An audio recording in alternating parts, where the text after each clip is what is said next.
ಇದು ಗಡಿ ಜಗಳವಲ್ಲ, ಮಹಾ ರಾಜಕೀಯದ ದಂಡಯಾತ್ರೆ. ಕೆರಳಿದ ಗಡಿ ವಿವಾದದ ಕಿಚ್ಚು. ಬೆಳಗಾವಿಯಲ್ಲಿ ಆರ್ಎಸ್ಎಸ್ ಚಕ್ರವ್ಯೂಹ. ಆರ್ಎಸ್ಎಸ್ ವಾರ್ಷಿಕ ಸಭೆಯ ಬೆನ್ನಲ್ಲೇ ಗಡಿ ವಿವಾದಕ್ಕೆ ತುಪ್ಪ ಸುರಿದಿದ್ಯಾರು? ಮಹಾರಾಷ್ಟ್ರ ವರ್ಸಸ್ ಕರ್ನಾಟಕ ಜನರ ಮನಸ್ಸಿನಲ್ಲಿ ಆತಂಕದ ನೆರಳು. ಇದೇ ಹೊತ್ತಿನ ಸ್ಪೆಷಲ್ ಎಪಿಸೋಡ್, ಬೆಳಗಾವಿ ಗಡಿ ಬೆಂಕಿ. ನಾನು ವನಿತಾ.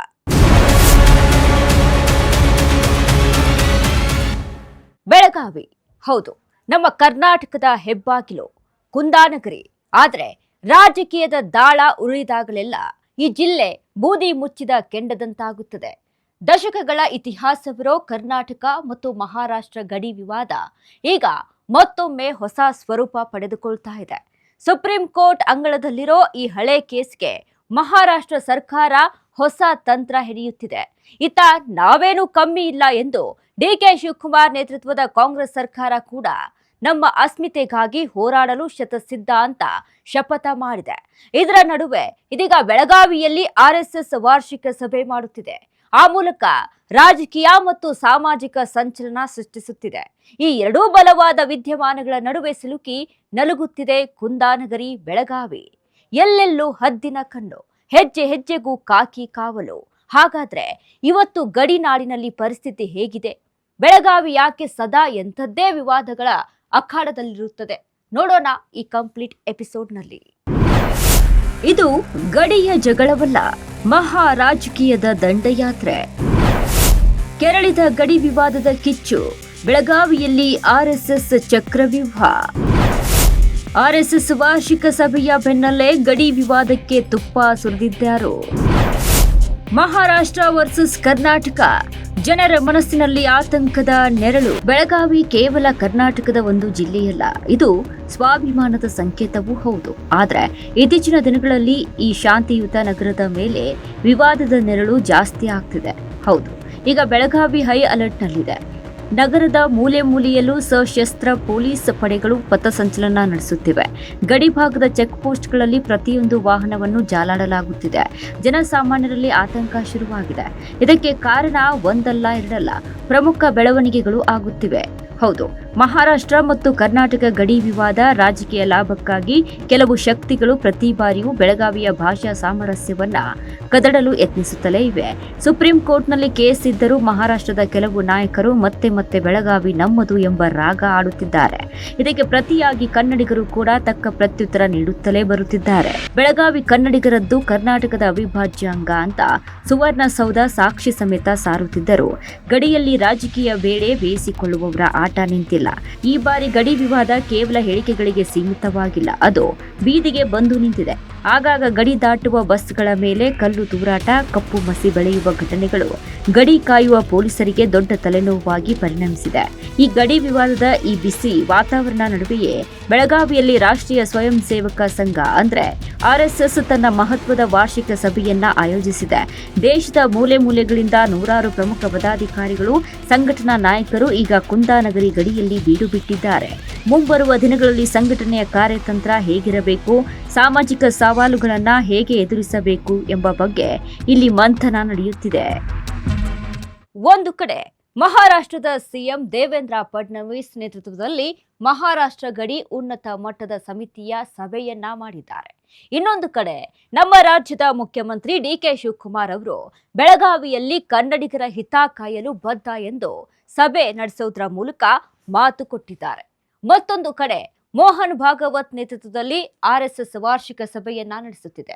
ಈ ಮೂರೂ ಸಭೆಗಳು ಬೆಳಗಾವಿಯನ್ನ ಯಾವ ದಿಕ್ಕಿಗೆ ಕರೆದುಕೊಂಡು ಹೋಗಲಿವೆ? ಗಡಿ ವಿವಾದದ ಬೆಂಕಿಗೆ ಈ ಸಭೆಗಳು ಮತ್ತಷ್ಟು ತುಪ್ಪ ಸುರಿಯಲಿವೆಯಾ ಅಥವಾ ಶಾಂತಿ ಕಾಪಾಡಲು ನೆರವಾಗಲಿವೆಯಾ ಅನ್ನೋ ಆತಂಕ ರಾಜ್ಯದ ಜನರನ್ನ ಕಾಡುತ್ತಿವೆ. ಆ ಬಗ್ಗೆ ನೋಡೋಣ ಬನ್ನಿ. ರಾಜಕೀಯ ನಾಯಕರು ಭಾಷಣ ಬಿಗಿಯುತ್ತಾರೆ, ಸಂಘಟನೆಗಳು ಪ್ರತಿಭಟನೆ ಮಾಡುತ್ತವೆ. ಆದರೆ ಈ ಎಲ್ಲದರ ನಡುವೆ ಸಿಲುಕಿ ನಲುಗುತ್ತಿರುವುದು ಯಾರೋ? ಅದೇ ನಮ್ಮ ಬೆಳಗಾವಿಯ ಸಾಮಾನ್ಯ ಜನ. ದಿನಗೂಲಿ ನೌಕರರು, ಆಟೋ ಚಾಲಕರು, ಸಣ್ಣ ವ್ಯಾಪಾರಿಗಳು, ಪ್ರತಿದಿನದ ಗಲಾಟೆ ಬಂದ್ ವಾತಾವರಣದಿಂದಾಗಿ ಇವರ ಹೊಟ್ಟೆಯ ಮೇಲೆ ಹೊಡೆತ ಬೀಳುತ್ತಿದೆ. ನಮಗೆ ಭಾಷೆಯೂ ಬೇಕು, ಸೌಹಾರ್ದತೆಯೂ ಬೇಕು. ಆದ್ರೆ ದಿನಾಲು ಹೀಗೆ ಪೊಲೀಸ್ ಕಾವಲು, ಲಾಠಿ ಚಾರ್ಜ್ ಭೀತಿ ಇದ್ರೆ ನಾವು ಬದುಕುವುದು ಹೇಗೆ? ಇದು ಬೆಳಗಾವಿಯ ಗಲ್ಲಿಗಳಲ್ಲಿ ಕೇಳಿ ಬರುತ್ತಿರುವ ಸಾರ್ವಜನಿಕರ ನೋವಿನ ಮಾತು. ಮಹಾರಾಷ್ಟ್ರ ಮತ್ತು ಕರ್ನಾಟಕದ ನಡುವಿನ ವ್ಯಾಪಾರ ವಹಿವಾಟಿಗೆ ಬೆಳಗಾವಿ ಮುಖ್ಯ ಹೆಬ್ಬಾಗಿಲು. ಇಂತಹ ಆರ್ಥಿಕ ಕೇಂದ್ರವೀಗ ವಿವಾದಗಳ ಸುಳಿಯಲ್ಲಿ ಸಿಲುಕಿ ನಲುಗುತ್ತಿದೆ. ಬೆಳಗಾವಿಗೆ ವಿವಾದಗಳು ಹೊಸದೇನಲ್ಲ. ಆದ್ರೆ ಪ್ರತಿ ಬಾರಿಯೂ ಇಲ್ಲಿನ ಜನತೆ ರಾಜಕೀಯ ಪ್ರೇರಿತ ಭಿನ್ನಾಭಿಪ್ರಾಯಗಳನ್ನ ಬದಿಗೊತ್ತಿ ಒಟ್ಟಾರೆ ಬಾಳಿದ್ದಾರೆ. ಕುಂದಾನಗರಿಯ ಸಿಹಿಯಂತೆ ಇಲ್ಲಿನ ಮನುಷ್ಯ ಸಂಬಂಧಗಳು ಮಧುರವಾಗಿರಬೇಕು ಅನ್ನೋದು ಪ್ರತಿಯೊಬ್ಬ ನಾಗರಿಕರ ಆಶಯ. ಅದು ಸಾಧ್ಯವಾಗ್ತಿಲ್ಲ. ಕರ್ನಾಟಕದ ಪಾಲಿಗೆ ಇದು ಕೇವಲ ಗಡಿಭಾಗವಲ್ಲ, ಸುವರ್ಣಸೌಧದ ಹೆಮ್ಮೆಯ ನಾಡು. ಆದ್ರೆ ನೆರೆ ರಾಜ್ಯ ಮಹಾರಾಷ್ಟ್ರಕ್ಕೆ ಮಾತ್ರ ಇದು ಸದಾ ಕೆದಕುತ್ತಲೇ ಇರಬೇಕಾದ ವಿವಾದದ ಕಿಚ್ಚು. ಹೌದು, ಸಿಎಂ ಡಿಕೆ ಶಿವಕುಮಾರ್ ಅವರು ಬೆಳಗಾವಿಗೆ ಕಾಲಿಡುವುದಕ್ಕೂ ಮುನ್ನ ದಿನವೇ ಮುಂಬೈನಲ್ಲಿ ಹೈ ಡ್ರಾಮಾ ನಡೆದಿದೆ. ಮಹಾರಾಷ್ಟ್ರ ಸರ್ಕಾರ ದಿಢೀರಂತ ಜಾಗೃತಗೊಂಡಿದೆ. ಸಿಎಂ ದೇವೇಂದ್ರ ಫಡ್ನವೀಸ್ ನೇತೃತ್ವದಲ್ಲಿ ನಡೆದ ಆ ಒಂದು ಹೈ ಲೆವೆಲ್ ಮೀಟಿಂಗ್ ಈಗ ಇಡೀ ಒಕ್ಕೂಟ ವ್ಯವಸ್ಥೆಯನ್ನೇ ಪ್ರಶ್ನೆ ಮಾಡುವಂತೆ ಮಾಡಿದೆ. ಮುಂಬೈನ ವಿಧಾನಭವನದಲ್ಲಿ ನಡೆದ ಮಹಾರಾಷ್ಟ್ರ ಗಡಿ ಉನ್ನತ ಮಟ್ಟದ ಸಮಿತಿ ಸಭೆ ಕೇವಲ ಸಭೆಯಾಗಿರಲಿಲ್ಲ. ಅದು ಕರ್ನಾಟಕದ ಗಡಿಯೊಳಗೆ ಕೈ ಹಾಕಲು ನೆರೆ ರಾಜ್ಯ ಹೆಣೆದ ಮಹಾ ಪ್ಲಾನ್. 2004ರಿಂದ ಸುಪ್ರೀಂ ಕೋರ್ಟ್ ಅಂಗಳದಲ್ಲಿ ದೂಡು ಹಿಡಿಯುತ್ತಿರುವ ಗಡಿ ವಿವಾದಕ್ಕೆ ಮರುಜೀವ ನೀಡಲು ಫಡ್ನವೀಸ್ ಸರ್ಕಾರ ಮುಂದಾಗಿದೆ.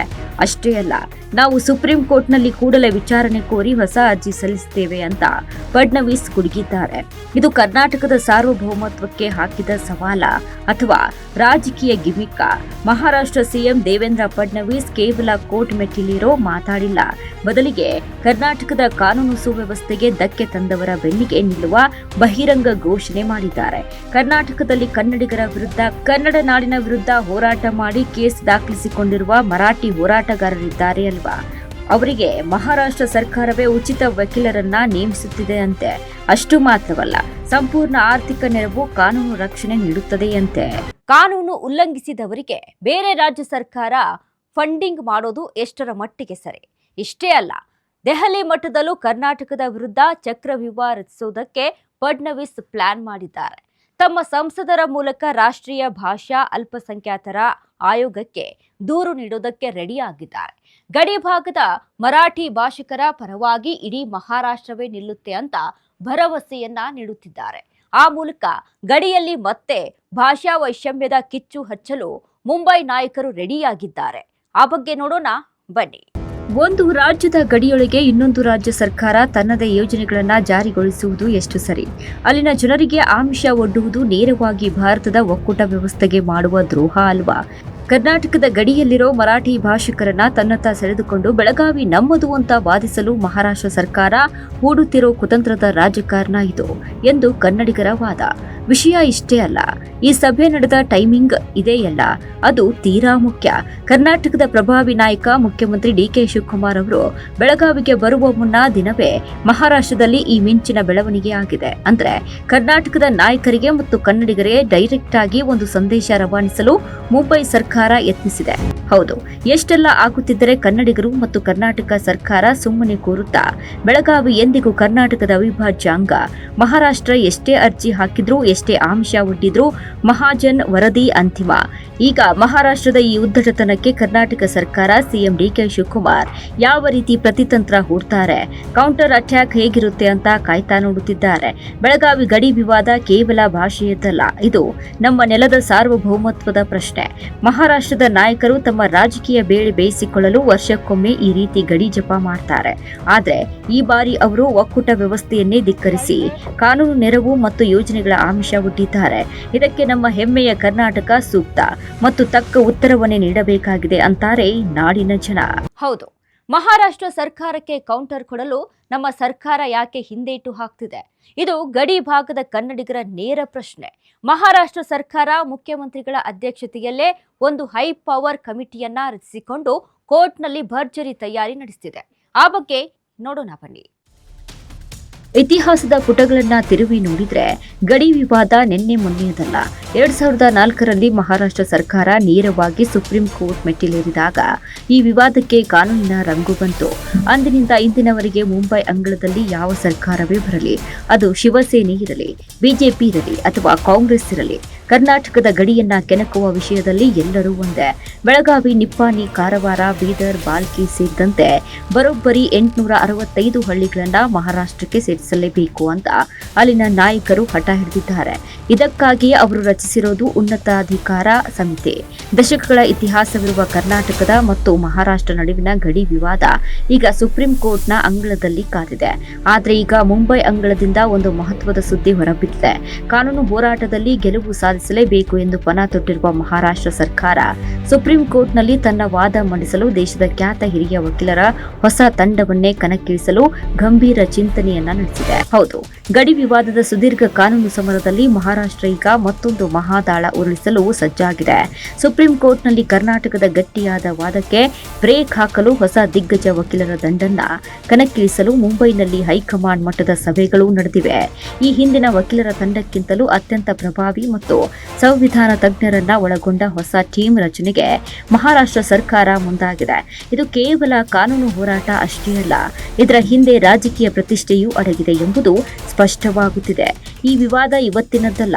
1956ರಲ್ಲಿ ಭಾಷಾವಾರು ಪ್ರಾಂತ್ಯಗಳ ವಿಂಗಡಣೆಯಾದಾಗಿನಿಂದಲೂ ಮಹಾರಾಷ್ಟ್ರ ಸರ್ಕಾರ ಬೆಳಗಾವಿ, ಕಾರವಾರ, ನಿಪ್ಪಾಣಿ ಸೇರಿದಂತೆ ಕರ್ನಾಟಕದ ಹಲವು ಹಳ್ಳಿಗಳು ತನಗೆ ಸೇರಬೇಕು ಎಂದು ಹಠ ಹಿಡಿಯುತ್ತಲೇ ಬಂದಿವೆ. ಅಂದು ಆರಂಭವಾದ ಈ ಅಸಮಾಧಾನದ ಕಿಡಿ ಇಂದಿಗೂ ಆರಿಲ್ಲ. ಈ ಗಡಿ ಸಮಸ್ಯೆಯನ್ನ ಶಾಶ್ವತವಾಗಿ ಬಗೆಹರಿಸಲು ಕೇಂದ್ರ ಸರ್ಕಾರ ನೇಮಿಸಿದ್ದು ಹಿರಿಯ ನ್ಯಾಯಮೂರ್ತಿ ಮೆಹರ್ ಚಂದ್ ಮಹಾಜನ್ ನೇತೃತ್ವದ ಸಮಿತಿ. 1967ರಲ್ಲಿ ಸಲ್ಲಿಕೆಯಾದ ಈ ಮಹಾಜನ್ ವರದಿ ಸ್ಪಷ್ಟವಾಗಿ ಹೇಳಿತ್ತು, ಬೆಳಗಾವಿ ಕರ್ನಾಟಕದ ಅವಿಭಾಜ್ಯ ಅಂಗ ಎಂದು. ಕರ್ನಾಟಕ ಸರ್ಕಾರ ಈ ವರದಿಯನ್ನ ಸಂಪೂರ್ಣವಾಗಿ ಒಪ್ಪಿಕೊಂಡಿದೆ. ಮಹಾರಾಷ್ಟ್ರ ಮಾತ್ರ ಇದನ್ನು ತಿರಸ್ಕರಿಸಿ ಇವತ್ತಿಗೂ ಹಠ ಸಾಧಿಸುತ್ತಿದೆ. ಮಹಾಜನ್ ವರದಿಯನ್ನ ಕಸದ ಬುಟ್ಟಿಗೆ ಎಸೆಯಬೇಕು ಎಂದು ವಾದಿಸುವ ಮಹಾರಾಷ್ಟ್ರ 2004ರಲ್ಲಿ ನೇರವಾಗಿ ಸುಪ್ರೀಂ ಕೋರ್ಟ್ ಮೆಟ್ಟಿಲೇರಿತ್ತು. ಸಂವಿಧಾನದ ವಿಧಿ 131ರ ಅಡಿಯಲ್ಲಿ ದಾವೆ ಹೂಡಿದ ಮಹಾರಾಷ್ಟ್ರ ಅಂದಿನಿಂದ ಇಂದಿನವರೆಗೆ ಈ ಕೇಸನ್ನ ಜೀವಂತವಾಗಿ ಇರಿಸಿದೆ. ಆದರೆ ಕರ್ನಾಟಕ ಎಂದಿಗೂ ತನ್ನ ನೆಲದ ಹಕ್ಕನ್ನ ಬಿಟ್ಟುಕೊಟ್ಟಿಲ್ಲ. ಕರ್ನಾಟಕದ ಗಡಿ ಭಾಗದಲ್ಲಿ ಮತ್ತೆ ಕಾವೇರಿದೆ ಗಡಿ ರಾಜಕೀಯದ ಕಿಚ್ಚು. ಕನ್ನಡಿಗರ ಅಸ್ಮಿತೆ, ನೆಲ, ಜಲ ಮತ್ತು ಭಾಷೆಯ ರಕ್ಷಣೆಯ ವಿಷಯ ಬಂದಾಗ ಇಡೀ ಕರ್ನಾಟಕವೇ ಒಗ್ಗಟ್ಟಾಗಿ ನಿಲ್ಲುತ್ತದೆ ಎಂಬ ಸಂದೇಶವನ್ನ ರಾಜ್ಯ ಸರ್ಕಾರ ಈಗ ಸ್ಪಷ್ಟಪಡಿಸಿದೆ. ಕರ್ನಾಟಕ ಹಾಗೂ ಮಹಾರಾಷ್ಟ್ರ ಗಡಿ ವಿವಾದದ ವಿಷಯದಲ್ಲಿ ಕನ್ನಡಿಗರ ಹಿತ ಕಾಯಲು ನಮ್ಮ ಸರ್ಕಾರ 100ಕ್ಕೆ 100ರಷ್ಟು ಬದ್ಧವಾಗಿದೆ ಎಂದು ಮುಖ್ಯಮಂತ್ರಿ ಡಿಕೆ ಶಿವಕುಮಾರ್ ಮಹಾರಾಷ್ಟ್ರಕ್ಕೆ ಖಡಕ್ ಎಚ್ಚರಿಕೆಯನ್ನ ನೀಡಿದ್ದಾರೆ. ಬೆಂಗಳೂರಿನಲ್ಲಿ ನಡೆದ ಮಹತ್ವದ ಸುದ್ದಿಗೋಷ್ಠಿಯಲ್ಲಿ ಮಾತನಾಡಿದ ಸಿಎಂ, ಗಡಿ ರಕ್ಷಣೆಯ ವಿಷಯದಲ್ಲಿ ಯಾವುದೇ ರಾಜಿ ಇಲ್ಲ ಎಂಬ ಧ್ವನಿಯನ್ನ ಎತ್ತಿದ್ದಾರೆ. ಆ ಬಗ್ಗೆ ನೋಡೋಣ ಬನ್ನಿ. ಹೌದು, ಸಿಎಂ ಡಿಕೆ ಶಿವಕುಮಾರ್ ಅವರ ಈ ಮಾತುಗಳು ಕೇವಲ ರಾಜಕೀಯ ಹೇಳಿಕೆಯಲ್ಲ. ಇದು ಗಡಿನಾಡ ಕನ್ನಡಿಗರಿಗೆ ನೀಡಿರುವ ಬಹುದೊಡ್ಡ ಭರವಸೆ. ನೆರೆ ರಾಜ್ಯ ಮಹಾರಾಷ್ಟ್ರ ಏನೇ ತಗಾದೆ ತೆಗೆದ್ರು, ಎಷ್ಟೇ ಕಾನೂನು ಹೋರಾಟದ ನಾಟಕ ಆಡಿದ್ರೂ ಕರ್ನಾಟಕ ತನ್ನ ಒಂದಿಂಚು ಭೂಮಿಯನ್ನು ಬಿಟ್ಟುಕೊಡುವುದಿಲ್ಲ ಎಂದು ಸಿಎಂ ಡಿಕೆ ಶಿವಕುಮಾರ್ ಖಡಕ್ ಆಗಿ ಹೇಳಿದ್ದಾರೆ. ಸಿಎಂ ಡಿಕೆ ಶಿವಕುಮಾರ್ ಅವರು ಒತ್ತಿ ಹೇಳಿರುವಂತೆ ಗಡಿ ವಿವಾದ ಪ್ರಕರಣದಲ್ಲಿ ಮಹಾಜನ ವರದಿಯೇ ಅಂತಿಮ. 1966ರಲ್ಲಿ ಕೇಂದ್ರ ಸರ್ಕಾರ ನೇಮಿಸಿದ ಸುಪ್ರೀಂ ಕೋರ್ಟ್ನ ನಿವೃತ್ತ ಮುಖ್ಯ ನ್ಯಾಯಮೂರ್ತಿ ಮೆಹರ್ ಚಂದ್ ಮಹಾಜನ್ ನೇತೃತ್ವದ ಸಮಿತಿ ಸುದೀರ್ಘ ಅಧ್ಯಯನ ನಡೆಸಿ ವರದಿಯನ್ನ ನೀಡಿತ್ತು. ಈ ವರದಿಯ ಪ್ರಕಾರ ಬೆಳಗಾವಿ ಸೇರಿದಂತೆ ಪ್ರಮುಖ ಗಡಿ ಭಾಗಗಳು ಕರ್ನಾಟಕಕ್ಕೆ ಸೇರಿದ್ದು ಎಂದು ಸ್ಪಷ್ಟವಾಗಿ ಉಲ್ಲೇಖಿಸಲಾಗಿದೆ. ಹೌದು, ದಶಕಗಳು ಉರುಳಿದರೂ ಮಹಾರಾಷ್ಟ್ರ ಸರ್ಕಾರ ಮಾತ್ರ ಈ ವರದಿಯನ್ನ ಒಪ್ಪಲು ಸಿದ್ಧವಿಲ್ಲ. ರಾಜಕೀಯ ಲಾಭಕ್ಕಾಗಿ ಅಲ್ಲಿನ ನಾಯಕರು ಪದೇ ಪದೇ ಗಡಿ ಖ್ಯಾತೆ ತೆಗೆಯುತ್ತಲೇ ಇದ್ದಾರೆ. ಸುಪ್ರೀಂ ಕೋರ್ಟ್ನಲ್ಲಿ ದಾವೆ ಹೂಡಿ ವಿವಾದವನ್ನ ಜೀವಂತವಾಗಿಡಲು ಯತ್ನಿಸುತ್ತಿದ್ದಾರೆ. ಆದರೆ ಸಿಎಂ ಶಿವಕುಮಾರ್ ಹೇಳಿರುವ ಮಾತು ನೆರೆ ರಾಜ್ಯದ ಉದ್ದಟತನಕ್ಕೆ ತಣ್ಣೀರೆರಚಿದೆ. ಮಹಾರಾಷ್ಟ್ರ ಸರ್ಕಾರ ಒಳಗೊಳಗೆ ಏನೇ ತಂತ್ರ ಹೂಡಲಿ, ನಮ್ಮ ರಾಜ್ಯದ ಗಡಿಯನ್ನ, ನಮ್ಮ ಜನರ ಹಿತವನ್ನ ಕಾಪಾಡಿಕೊಳ್ಳಲು ಬೇಕಿರುವ ಎಲ್ಲ ಕಾನೂನಾತ್ಮಕ ಕ್ರಮಗಳನ್ನ ಕರ್ನಾಟಕ ಕೈಗೊಳ್ಳಲಿದೆ ಎಂದು ಡಿಕೆ ಶಿವಕುಮಾರ್ ಅವರು ಹೇಳಿದ್ದಾರೆ. ಇದು ಸಂಪೂರ್ಣವಾಗಿ ಕಾನೂನಾತ್ಮಕ ಹೋರಾಟ. ಅದಕ್ಕಾಗಿಯೇ ರಾಜ್ಯ ಸರ್ಕಾರ ಅತ್ಯಂತ ಎಚ್ಚರದಿಂದ ಹೆಜ್ಜೆ ಇಡುತ್ತಿದೆ. ಕಾನೂನು ತಜ್ಞರ ಅಭಿಪ್ರಾಯವನ್ನ ಪಡೆದು ಸುಪ್ರೀಂ ಕೋರ್ಟ್ನಲ್ಲಿ ನಮ್ಮ ಪರವಾಗಿ ಬಲವಾದ ವಾದ ಮಂಡಿಸಲು ಸಿದ್ಧತೆ ನಡೆಸುತ್ತಿವೆ ಎಂದು ಸಿಎಂ ತಿಳಿಸಿದ್ದಾರೆ. ದೇಶದ ಹಿರಿಯ ವಕೀಲರ ತಂಡ ಕರ್ನಾಟಕದ ಪರವಾಗಿ ನಿಲ್ಲಲಿದೆ. ಇಷ್ಟೇ ಅಲ್ಲ, ಗಡಿ ಹೋರಾಟದಲ್ಲಿ ಕೇವಲ ಸರ್ಕಾರ ಮಾತ್ರವಲ್ಲ, ದಶಕಗಳಿಂದ ನೆಲ ಭಾಷೆಗಾಗಿ ರಕ್ತ ಹರಿಸಿದ ಕನ್ನಡ ಹೋರಾಟಗಾರರ ಪಾತ್ರ ಅತಿ ದೊಡ್ಡದು. ಇದನ್ನ ಸಿಎಂ ಮುಕ್ತ ಕಂಠದಿಂದ ಒಪ್ಪಿಕೊಂಡಿದ್ದಾರೆ. ಕನ್ನಡ ಹೋರಾಟಗಾರರನ್ನ ವಿಶ್ವಾಸಕ್ಕೆ ತೆಗೆದುಕೊಂಡು ನಾವು ಮುಂದಿನ ಹೆಜ್ಜೆ ಇಡುತ್ತೇವೆ ಎಂದು ಹೇಳುವ ಮೂಲಕ ಸಿಎಂ ಗಡಿನಾಡ ಹೋರಾಟಗಾರರಿಗೆ ಆನೆ ಬಲ ನೀಡಿದ್ದಾರೆ. ಮುಂದಿನ ದಿನಗಳಲ್ಲಿ ಬೆಂಗಳೂರಿನಲ್ಲಿ ಗಡಿ ರಕ್ಷಣೆ ಸಂಬಂಧಿಸಿದಂತೆ ಒಂದು ಹೈ ಲೆವೆಲ್ ಮೀಟಿಂಗ್ ನಡೆಯಲಿದ್ದು, ಈ ಮಹತ್ವದ ಸಭೆಗೆ ರಾಜ್ಯದ ಮೂಲೆ ಮೂಲೆಗಳಿಂದ ಬರುವ ಕನ್ನಡ ಪರ ಸಂಘಟನೆಗಳ ನಾಯಕರನ್ನ, ಹೋರಾಟಗಾರರನ್ನ ಅಧಿಕೃತವಾಗಿ ಆಹ್ವಾನಿಸಲಾಗುತ್ತಿದೆ. ಹೌದು, ಬೆಳಗಾವಿಯಲ್ಲಿ ಗಡಿ ವಿವಾದ ಕಿಡಿ ಹೊತ್ತಿ ಉರಿಯುತ್ತಿದೆ. ಇದೇ ಸಮಯದಲ್ಲಿ ಆರ್ಎಸ್ಎಸ್ ಶತಮಾನೋತ್ಸವ ವರ್ಷದ ಹೊಸ್ತಿಲಲ್ಲಿ ನಿಂತಿದೆ. ಬೆಳಗಾವಿಯಲ್ಲಿ ನಡೆಯುತ್ತಿರುವ ಈ ಸಭೆ ಅಂತ್ಯದ ನಿರ್ಣಾಯಕವಾಗಿದೆ. ಮುಂಬರುವ ದಿನಗಳಲ್ಲಿ ದೇಶಾದ್ಯಂತ ಸಂಘದ ಶಾಖೆಗಳನ್ನು ಹೆಚ್ಚು ಮಾಡುವುದು ಮತ್ತು ಯುವ ಪೀಳಿಗೆಯನ್ನ ಸಂಘದ ಕಡೆಗೆ ಆಕರ್ಷಿಸುವ ಬಗ್ಗೆ ಇಲ್ಲಿ ಮ್ಯಾರಥಾನ್ ಚರ್ಚೆ ನಡೆಯಲಿದೆ. ಈ ಮಹಾಸಭೆಗಾಗಿ ಬೆಳಗಾವಿ ನಗರದಲ್ಲಿ ಹಿಂದೆಂದೂ ಕಾಣದಂತಹ ಬಿಗಿ ಪೊಲೀಸ್ ಬಂದೋಬಸ್ತ್ ಮಾಡಲಾಗಿದೆ. ಒಂದು ಕಡೆ ಗಡಿ ವಿವಾದಕ್ಕೆ ಸಂಬಂಧಿಸಿ ಒಂದು ಕಡೆ ಮಹಾರಾಷ್ಟ್ರ ಸಭೆ ನಡೆಸುತ್ತಿದೆ. ಇನ್ನೊಂದು ಕಡೆ ನಮ್ಮ ಕರ್ನಾಟಕ ಸಿಎಂ ಕೂಡ ಈ ವಿಚಾರಕ್ಕೆ ಸಂಬಂಧಿಸಿದ ಮಹತ್ತರ ಚರ್ಚೆ ನಡೆಸುವುದಕ್ಕೆ ತಯಾರಿ ಆಗಿದ್ದಾರೆ. ಹೌದು, ದೇಶದ ವಿವಿಧ ಕ್ಷೇತ್ರ ಮತ್ತು ಪ್ರಾಂತ್ಯಗಳ ಪ್ರಚಾರಕರು, ಸಂಘ ಪ್ರೇರಿತ ವಿವಿಧ ಸಂಘಟನೆಗಳ ಅಖಿಲ ಭಾರತೀಯ ಪದಾಧಿಕಾರಿಗಳು ಸೇರಿದಂತೆ ಸುಮಾರು 130ಕ್ಕೂ ಹೆಚ್ಚು ಪ್ರಮುಖ ಪ್ರತಿನಿಧಿಗಳು ಈ ಸಭೆಯಲ್ಲಿ ಪಾಲ್ಗೊಂಡಿದ್ದಾರೆ.